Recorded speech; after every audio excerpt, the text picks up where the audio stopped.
ഈ കഴിഞ്ഞ ദിവസം ഒരു വാർത്ത കാണാനിടയായി. ജോലിയുള്ള ഭാര്യ ഭർത്താവിനോടൊപ്പമുള്ളത് മാസത്തിൽ 2 തവണ മാത്രം. ഭാര്യ ഭർത്താവിനോടുള്ള ചുമതലകൾ ചെയ്യുന്നില്ല എന്ന് പറഞ്ഞ് ഭർത്താവ് കോടതിയിൽ കേസ് ഫയൽ ചെയ്തിരിക്കുകയാണ്. തങ്ങൾക്ക് ഒരു കുഞ്ഞ് പിറന്നതിന് ശേഷം ഭാര്യ ജോലിക്ക് പോകുന്നതിൽ തനിക്ക് എതിർപ്പുണ്ട്. ഇപ്പോൾ ജോലി സ്ഥലത്തേക്ക് പോകാൻ അടുത്താണെന്ന കാരണത്താൽ ഭാര്യ സ്വന്തം വീട്ടിലേക്കാണ് പോകുന്നത്. അതിലൂടെ തങ്ങളുടെ കുഞ്ഞിനെ ഭാര്യ അവഗണിക്കുന്നു. ഇത് കുഞ്ഞിൻ്റെ ആരോഗ്യത്തെ സാരമായി ബാധിക്കുന്നുണ്ട്. അതുകൊണ്ട് ഭാര്യ സ്ഥിരമായി തനിക്കൊപ്പം വന്ന് താമസിക്കണമെന്നാണ് തൻ്റെ ആവശ്യമെന്നാണ് ഭർത്താവിൻ്റെ വാദം. എന്നാൽ ഭർതൃഗൃഹവുമായിട്ട് ബന്ധം ഉപേക്ഷിച്ചിട്ടില്ലെന്നും കൃത്യമായി വീട്ടിലെത്തുന്നുണ്ടെന്നും അതിനാൽ തന്നെ സ്വന്തം കടമകൾ നിറവേറ്റുന്നില്ലെന്നുള്ള ആരോപണം വ്യാജമാണെന്നും ഒക്കെ വിശദമാക്കിയേണ്ട ഭാര്യ ഹൈക്കോടതിയിൽ മറുവാദം കൊടുത്തു. കേസ് ഇപ്പോൾ കോടതിയിൽ നടന്നുകൊണ്ടിരിക്കുകയാണ്. എന്തായാലും ഈ കേസിനെക്കുറിച്ച് ഞാൻ പറഞ്ഞപ്പോൾ എന്തൊരു പെണ്ണാണ് അവൾ എന്ന് ചിന്തിക്കാത്ത കുറച്ച് പേരെങ്കിലും കാണാതിരിക്കില്ല. കൂടുതൽ ആളുകളും അങ്ങനെ തന്നെ ചിന്തിക്കാൻ വഴിയുള്ളൂ എന്നാണ് എനിക്ക് തോന്നുന്നത്. ആ ചിന്തയിൽ നിന്നാണ് ഞാൻ ഈ വീഡിയോ ക്രിയേറ്റ് ചെയ്യാനായിട്ടുണ്ടായ കാരണം. പക്ഷേ ഇതിൻ്റെ ഒരു മറുവശം ഒന്ന് ചിന്തിക്കുകയാണെന്നുണ്ടെങ്കിൽ അങ്ങനെ ചിന്തിക്കാൻ നമുക്ക് തോന്നണം.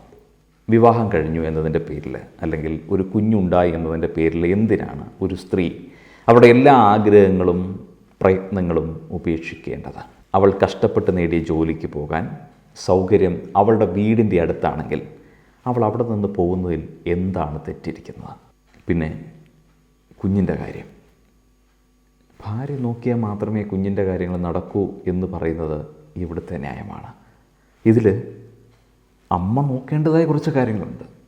അതിനപ്പുറത്ത് ഇതിൻ്റെ പകുതി റെസ്പോൺസിബിലിറ്റി ഭർത്താവിൻ്റെ കൂടിയല്ലേ? സ്വന്തം റെസ്പോൺസിബിലിറ്റി കൂടി ഭാര്യയുടെ മേൽ അടിച്ചേൽപ്പിച്ചിട്ട് കുഞ്ഞിനെ അത് മോശമായി ബാധിക്കുമെന്ന് പറഞ്ഞ് ന്യായീകരിക്കുന്നതിൽ എന്ത് ന്യായമാണുള്ളത്? എന്ന് വെച്ചാൽ ഭാര്യ തൻ്റെ റെസ്പോൺസിബിലിറ്റിയിൽ നിന്നും പൂർണ്ണമായി മാറി നിൽക്കണമെന്ന് അതിനകത്ത് അർത്ഥമില്ല. ശരിക്കും ഈ ഭാര്യയ്ക്കും ഭർത്താവിനും കുഞ്ഞിൻ്റെ കാര്യത്തിൽ ഈക്വൽ റെസ്പോൺസിബിലിറ്റി ഉണ്ട് എന്നാണ് എൻ്റെ വാദം. ഈ കേസിലെ ഭർത്താവിൻ്റെ കാര്യം എടുത്ത് നോക്കാം. ജോലിയുള്ള ഭാര്യയോടൊപ്പം താമസിക്കാൻ അയാൾക്ക് ആഗ്രഹമുണ്ടെങ്കിൽ ഭാര്യയ്ക്കും തനിക്കും കംഫർട്ടബിളായ ഒരു വീടെടുത്ത് മാറുന്നതായിരുന്നു അദ്ദേഹം ശ്രമിക്കേണ്ടത്. അങ്ങനെ മാറാൻ അയാൾ ശ്രമിച്ചിട്ടുണ്ടോ? ഇനി അതിനെ സാധിക്കുന്നില്ലെങ്കിൽ ഇടയ്ക്ക് ഭാര്യ താമസിക്കുന്നത് എവിടെയാണോ അവിടെ പോയി ഭാര്യയോടൊപ്പം കഴിയാം. അപ്പം സ്വന്തം വീട്ടിലും താമസിക്കാം.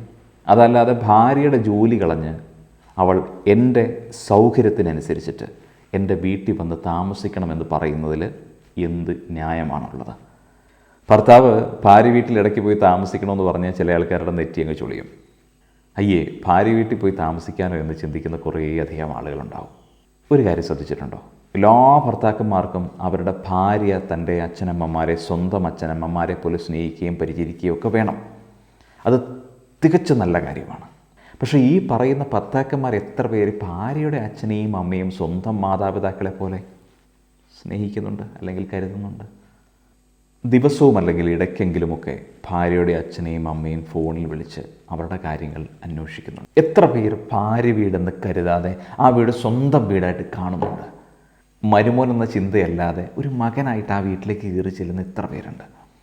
ഈ ഭാര്യയുടെ അച്ഛനെയും അമ്മയും ഇടയ്ക്ക് പുറത്തു കൊണ്ടുപോവുകയും ബീച്ചിലോ സിനിമയ്ക്കോ ഏതെങ്കിലും കോഫി ഷോപ്പിലോ ഒക്കെ കൊണ്ടുപോകുന്ന ആൾക്കാർ എത്ര പേരുണ്ട്? കൂടുതൽ ആണുങ്ങളും ഇല്ല എന്നേ ഉത്തരം പറയൂ. കാരണം നമ്മുടെ നാട്ടിൽ ഭൂരിഭാഗം പുരുഷന്മാർക്കും ഭാര്യ വീട് അന്യമാണ്. ഏതെങ്കിലും ആഘോഷങ്ങൾക്ക് മാത്രം പലഹാരപ്പൊതിയുമായിട്ട് പോകാൻ പറ്റുന്ന, വിവാഹം പോലെയുള്ള കാര്യങ്ങൾ വരുമ്പോൾ വീട്ടിലെ മരുമോൻ എന്ന് പറഞ്ഞ് ഷോ കാണിക്കാൻ പറ്റുന്ന, മാസങ്ങൾക്കപ്പുറം പേരിന് വേണ്ടി ഒന്ന് വന്ന് തല കാണിച്ചു പോകുന്ന, ഇനി എങ്ങാനും ഒരു ദിവസം താമസിക്കേണ്ടി വന്നു കഴിഞ്ഞാൽ സൂര്യൻ ഉദിക്കുന്നതിന് മുമ്പും കോഴി കൂവുന്നതിന് മുമ്പും വണ്ടിയെടുത്ത് തിരിച്ച് നാട്ടിലേക്ക് പറക്കാൻ കാത്തു നിൽക്കുന്ന വേറെ ഏതോ ഒരു വീട്. മറ്റു ചിലർക്ക് ഭാര്യ വീട്ടിൽ പോകുന്നത് വലിയ നാണക്കേടാണ്. പലരും ഞാൻ എൻ്റെ ഭാര്യ വീട്ടിൽ പോയിട്ട് 1 വർഷമായി എന്ന് വലിയ കേമത്തരമായിട്ട് പറയുന്നത് കേട്ടിട്ടുണ്ട്. മറ്റൊരു ചിലർ പറയുന്നത് കേൾക്കാം, ഞാൻ എൻ്റെ ഭാര്യ വീട്ടിൽ പോയാൽ ജസ്റ്റ് ഒരു കട്ടൻ ചായ കുടിച്ചു അടുത്ത വണ്ടിക്ക് തിരിക്കും എന്നൊക്കെ. വലിയ എന്തോ ഒരു സംഭവം പോലെ പലരും പറയുന്നത് കേൾക്കുമ്പോൾ ആശ്ചര്യം തോന്നിയിട്ടുണ്ട്. വിവാഹം കഴിഞ്ഞാൽ ഭാര്യ ഭർത്താവിൻ്റെ വീട്ടിൽ ആജീവനാന്തം താമസിക്കണമെന്ന കാഴ്ചപ്പാടാണ് ഇപ്പോഴും സമൂഹത്തിലുള്ളത്. എന്നാൽ അതേ ഭാര്യയുടെ വീട്ടിൽ കുറച്ചുനാൾ ഭർത്താവ് പോയി താമസിച്ചാൽ അവനെ ഒന്നിനും കൊള്ളിയേലാത്ത ഒരുത്തനായിട്ട് കണക്കാക്കും. പണ്ട് മുതൽ നമ്മുടെ സമൂഹം അടിച്ചേൽപ്പിച്ച കുറേ മിഥ്യാധാരണകളിലൊന്നാണ് ഭാര്യ വീട്ടിൽ പോയി താമസിച്ചാൽ ആണിൻ്റെ അന്തസ്സ് കുറയുമെന്ന്. ഭാര്യ കേകി പരമസുഖം, ദിനം മുട്ട് കഴിഞ്ഞാൽ പട്ടിക്ക് സമം എന്നിങ്ങനെയൊക്കെയുള്ള കഥകളൊക്കെയുണ്ട്. പൊതുവെ പുരുഷന്മാർ കുറച്ച് മേൽക്കോയ്മയിലാണ് വളർന്നത്. അതുകൊണ്ട് തന്നെ അവർ ജീവിച്ച ചുറ്റുപാടുകളിൽ നിന്നും മാറി പുതിയൊരു അന്തരീക്ഷം പെട്ടെന്ന് ഉൾക്കൊള്ളാൻ അവർക്ക് അത്ര എളുപ്പമല്ല, സാധിക്കില്ല. പക്ഷേ സ്ത്രീകൾ പലപ്പോഴും പരിസ്ഥിതിയോട് വേഗം പൊരുത്തപ്പെടാൻ കഴിയുന്നവരും അഡ്ജസ്റ്റ്മെൻറ്റ് സ്വഭാവമുള്ളവരുമൊക്കെയാണ്. അവർ ജനിക്കുമ്പോൾ മുതൽ മറ്റൊരു വീട്ടിൽ ജീവിക്കേണ്ടവളാണ് നീ എന്നുള്ള കണ്ടീഷനിങ്ങിലൂടെയാണ് അവർ വളരുന്നത്. അതുകൊണ്ട് തന്നെ വിട്ടുവീഴ്ചകൾ ചെയ്യാൻ അവർ ചെറുപ്പം മുതലേ തന്നെ നിർബന്ധിതമാകുന്നു. അതുതന്നെ വിവാഹം കഴിഞ്ഞും അത് ഫോളോ ചെയ്യണമെന്ന് സൊസൈറ്റി വാശി പിടിക്കുന്നു. അതുകൊണ്ട് തന്നെ വിവാഹം കഴിഞ്ഞ ആദ്യ ദിവസം മുതൽ ഭർത്തൃവീടെന്ന് പറയുന്നത് ഒട്ടും ഫെമിലിയർ അല്ലാത്ത ഒരു എൻവയോൺമെൻറ്റിൽ പോലും ഫെമിലിയർ അല്ലാത്ത ആളുകളോടൊപ്പം ഒട്ടും പരിചിതമല്ലാത്ത രീതികളുമായിട്ട് പരമാവധി ഇണങ്ങിച്ചേർന്ന് ജീവിക്കാൻ അവർ ശ്രമിക്കുന്നു. പണ്ടുകാലത്ത് സ്ത്രീകൾക്ക് കുടുംബഭരണം മാത്രമായിരുന്നു ജോലി. ഈ ഭർത്താക്കന്മാർ ജോലിക്കാരും. ഭർത്താവ് ഭാര്യയ്ക്കും സ്വന്തം കുടുംബത്തിനും ചിലവിന് കൊടുത്ത് വീട് നോക്കണമെന്ന സൊസൈറ്റിയുടെ കണ്ടീഷനിങ് പാലിക്കേണ്ടതുകൊണ്ട് ഭാര്യ വീട്ടിലെ എല്ലാ കാര്യങ്ങളും നോക്കി വീട്ടിലിരുന്നു.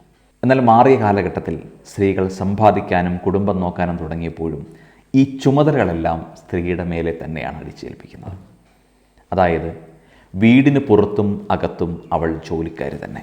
സ്വന്തം മാതാപിതാക്കൾ വയ്യാതെ കിടപ്പിലാവുകയോ അവർക്ക് എന്തെങ്കിലും അത്യാവശ്യമുണ്ടാവുകയോ ഒക്കെ ചെയ്യുമ്പോൾ പോലും സ്വന്തം വീട്ടിൽ പോയി താമസിക്കാൻ, അവരെ ഒന്ന് പരിചരിക്കാൻ, അവിടെ പോയി ഒന്ന് കുറച്ച് നേരം അവരോടൊപ്പം സമയം ചെലവഴിക്കാനായിട്ട് ഭർത്താവിൻ്റെയും അവരുടെ വീട്ടുകാരുടെയും മൊത്തം സമ്മതവും സൗകര്യവും ഒക്കെ നോക്കേണ്ട ഒരുപാട് സ്ത്രീകൾ ഇന്ന് നമ്മുടെ നാട്ടിലുണ്ട്. കുഞ്ഞുങ്ങളുടെ പഠനം, അവരുടെ സ്കൂൾ, ഭർത്താവിൻ്റെ രോഗിയായ അച്ഛനെയും അമ്മയെയും പരിചരണം, ഇതൊക്കെ സ്വന്തം രക്ഷിതാക്കൾക്കൊപ്പം പോയി ഒരാഴ്ച താമസിക്കാനുള്ള തടസ്സങ്ങളായിട്ടാണ് ഓരോ സ്ത്രീയും അനുഭവിക്കുന്നത്. എല്ലാവരെയുമല്ല, ഓരോ സ്ത്രീകൾ.